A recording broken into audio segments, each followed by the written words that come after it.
Innovation era? What does that even mean? Make changes. Why? The school system worked for me. A Dana Carvey character on Saturday Night Live. Isn't that special? Watson, who is the church lady? Yes. Hedge Hodgepodge for 400.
Okay, I get it.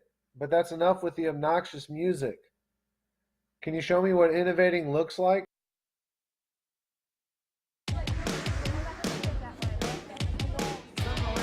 We can't teach science with problems that they're only going to come across in a science class if they're going to solve real problems outside of school. We learn best by play. We learn best by actually doing things. In the Circuit Arcade project, you need to build an arcade game where winning or losing completes a circuit.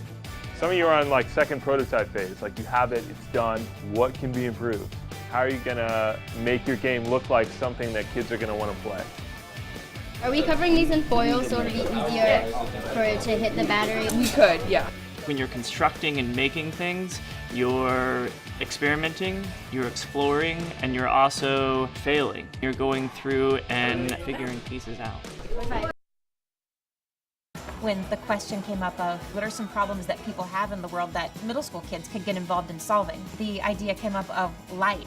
With Engineering Brightness, we design and create lanterns that we send to developing countries like Uganda and Nicaragua. The cool story about Fernando is all of their power went out and he had a big homework assignment due, so he truly used the lanterns to finish his homework.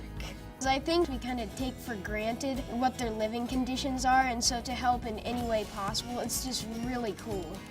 I want to learn more about coding and more about soldering so that I can make more. I think it is important that the learning is attached to something meaningful that helps other people. Every single student wanted to present their product to our partner in Nicaragua and get feedback. You know those crank chargers, like those big crank ones? She said that those can break often, but if we can figure out how to fix those, then we might be able to have the lanterns run longer than they are now. It requires kids to be creative, to connect with other kids. There were some kids that learned a ton about the math of electric circuits. There were some kids that learned about the engineering design process, the planning and the testing. Everybody learns, and everybody learns something different.